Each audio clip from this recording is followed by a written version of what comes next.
Breaking news చూస్తున్నాం. Iran America యుద్ధంలో కీలకమైన పరిణామం చోటు చేసుకుంది.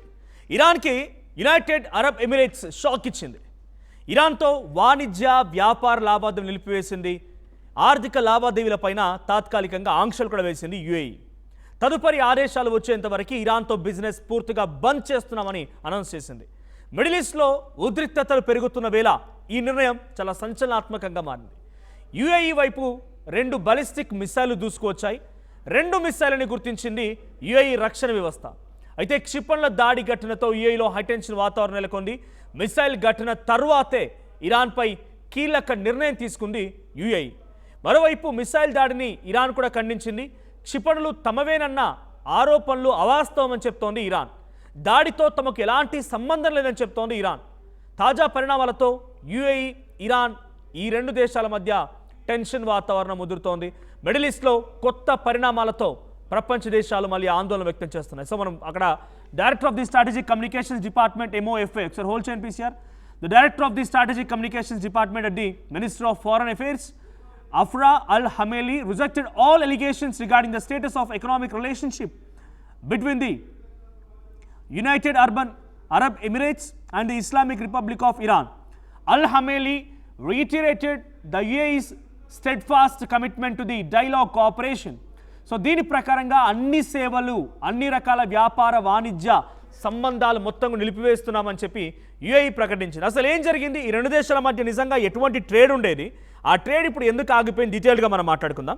సో ఇక్కడ చూస్తే యుఏఈ ఇరాన్ ట్రేడ్ బ్రేక్ ఎందుకు జరిగింది అన్నప్పుడు యుఏఈ ఆరోపణ ఏంటంటే 2 మిసైళ్ళు వచ్చాయి.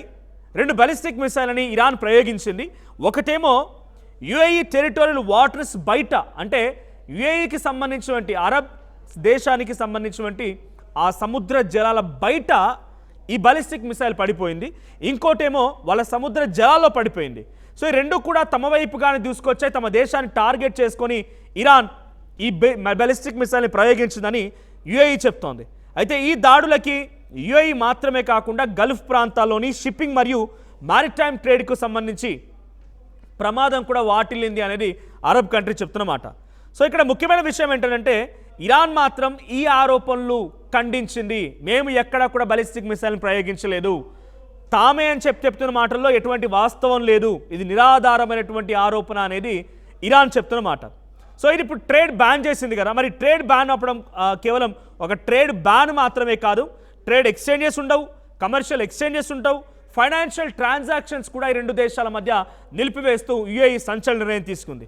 సో అంటే ఇరాన్తో వస్తువులకు సంబంధించిన వ్యాపారం ఉండదు, వాటికి సంబంధించిన చెల్లింపులు ఉండవు, ఆర్థిక లావాదేవీలు కూడా ఉండవని ఇరాన్ పైన యుఏఈ ఆంక్షలకు సంబంధించిన విషయం పైన చాలా స్పష్టంగా అర్థమవుతోంది.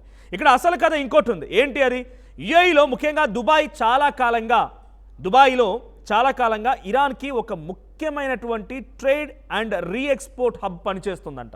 సో దీని ప్రకారంగా అమెరికా కొన్ని ఆంక్షలు విధించినప్పటికీ దుబాయ్ అండ్ జబల్ అలీ ద్వారా అనేక రకాలైనటువంటి కమర్షియల్ గూడ్స్ ఇరాన్కు వెళ్తూ ఉండేవంట. అంటే యుఏఈ అమెరికా యొక్క ఆదేశాలను సైతం పక్కన పెట్టి దుబాయ్ నుంచి జబల్ అలీ అయినటువంటి ఆ ఇండస్ట్రియల్ ఏరియా నుంచి అనేక రకాలైనటువంటి గూడ్స్ని ఇరాన్కి పంపిస్తూనే ఉంది. అయితే 2026 జూలైలో ఈ 2 దేశాల మధ్య పరిస్థితి కొంత నార్మలైజ్ అవుతున్న సంకేతాలు కనిపించినా, ఈ సీజ్ ఫైర్ అండర్స్టాండింగ్తో కొంత నార్మల్ అవుతున్నట్టు కనిపించినా జూలై 1 నుంచి ఇరాన్ ట్రేడ్ డెవలప్మెంట్ ఆర్గనైజేషన్ అధికారి యుఏఈ నుంచి ఇరాన్కి డైరెక్ట్ కార్గో షిప్స్ మళ్ళీ ప్రారంభమైందని చెప్పి అనౌన్స్ చేశారు. అప్పటివరకు కొంత నిలిపేశారు. ఈ అమెరికా, ఇరాన్, ఇజ్రాయెల్ యుద్ధం నేపథ్యంలో కొన్ని రోజుల పాటుగా యుద్ధానికి చాలా తీవ్రమైనటువంటి పరిణామాల సమయంలో ఈ ట్రాన్సాక్షన్స్, ఈ గూడ్స్ ఎక్స్పోర్ట్స్ అండ్ ఇంపోర్ట్స్ అన్నీ కొన్ని రోజుల పాటుగా ఆగిపోయాయి. కానీ జూలై 1 నుంచి మళ్ళీ తిరిగి పునఃప్రారంభమైంది, మళ్ళీ సేవలు కొనసాగిస్తూ ఉన్నారు. సో యుఏఈ నుంచి ఇరాన్కి ఎక్స్పోర్ట్స్ అవుతూ ఉన్నాయి. So August 18th and 19th ఈ 2 రోజుల మధ్యలో, అంటే నిన్న ఇవాళ 2 రోజుల మధ్యలో ఒకసారిగా మళ్ళీ ఈ ట్రేడ్ బ్యాన్ అయిపోయింది. సో దుబాయ్ ఒక గ్లోబల్ లాజిస్టిక్ దేశం అది. సో షిప్పింగ్ అండ్ రీఎక్స్పోర్ట్ హబ్గా ఉంది. యుఏఈ అధికారికంగా అక్కడ చెప్తున్న వివరాల ప్రకారంగా 2026 మొదటి 6 నెలల్లో, అంటే January to June, UAE non oil foreign trade ఏఈ దీని ప్రకారంగా 1.937 ట్రిలియన్కి చేరిందట. సో ఇరాన్తో ట్రేడ్ ఆ స్థాయిలో యుఏఈ మొత్తం ట్రేడ్ని కూడా ఇప్పుడు డెఫినెట్గా ఇబ్బంది పడక తప్పదు. సో ఇక్కడ స్ట్రైట్ ఆఫ్ హార్ముజ్ చాలా కీలకం. Persian Gulf, Gulf of Oman, Arabian Sea, Indian Ocean. So ఇక్కడ స్ట్రైట్ ఆఫ్ హార్ముజ్ను కలిపేటువంటి ఒక అత్యంత కీలకమైనటువంటి ఆయిల్ షిప్పింగ్ పాయింట్ ఇది, ఈ స్ట్రైట్ ఆఫ్ హార్ముజ్ అనేది.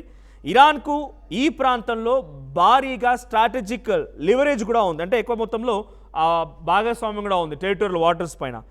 ఇప్పటికే అక్కడ ఈ ఉద్రిక్తతలు కొనసాగుతున్న సమయంలో సో హార్ముజ్ దగ్గర నుంచి ప్రీ వార్ సమయంలో రోజుకి 18 మిలియన్ బ్యారెల్స్ చమురు వెళుతూ వస్తూ ఉండేది. కానీ ఇప్పుడు ఆగస్ట్ నాటికి ఏమైపోయిందంటే 18 మిలియన్ బ్యారెల నుంచి జస్ట్ 1 మిలియన్ బ్యారెల్స్కి పడిపోయింది.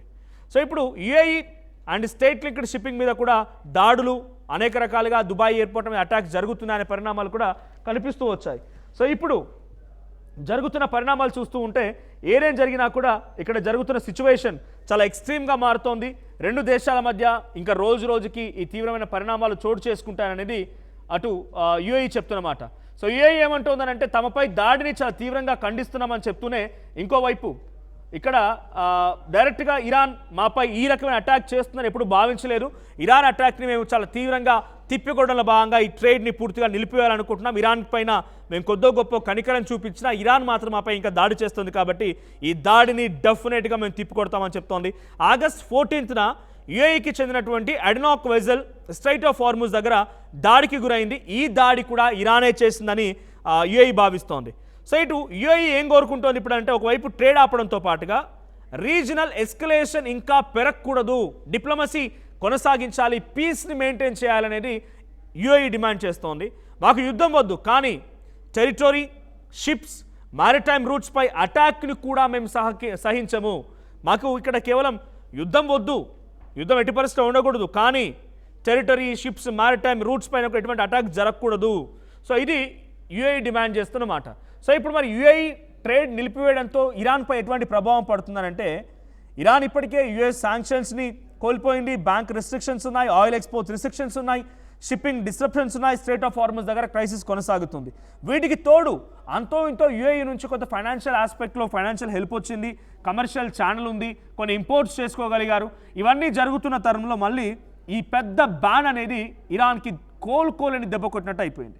ఇక యుఏఈకి నష్టం ఉంటుంది. యుఏఈ కూడా దీని రకంగా ఈ ట్రేడ్ నిలిపేయడంతో యుఏఈ కూడా చాలా తీవ్రమైన నష్టం వాటిల్లుతుంది.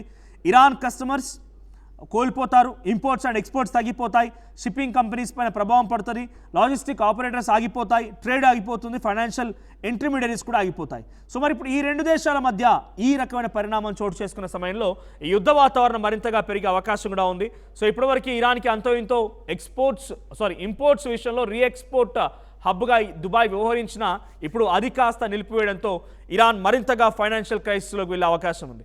సో యుఏఈ అండ్ ఇరాన్ మధ్య ఇప్పుడు ఈ ట్రేడ్ బ్యాన్ అనేది ఇరాన్ ఎంతటి ఆగ్రహానికి గురవుతుంది, ఇరాన్ నెక్స్ట్ ఫర్దర్ స్టెప్ ఏంటి, ఎప్పుడైనా ఎక్కడైనా దుబాయ్పై అటాక్ చేసే అవకాశం ఉంటుందా, యుఏఈ పెట్టిన బ్యాన్ని ఎత్తివేయాలని దానికి యుఏఈ పైన ఏదైనా ఒత్తిడి తీసుకొచ్చే అవకాశం ఉంటుందా చూడాలి. సో ప్రస్తుతానికైతే ఈ కొత్త టెన్షన్ మరింతగా యుద్ధ వాతావరణం పెంచుతుందా లేదా ఇరాన్ని ఒక అడుగు తగ్గేలా చేస్తుందా అనేది చూడాల్సిన అవసరం ఉంది.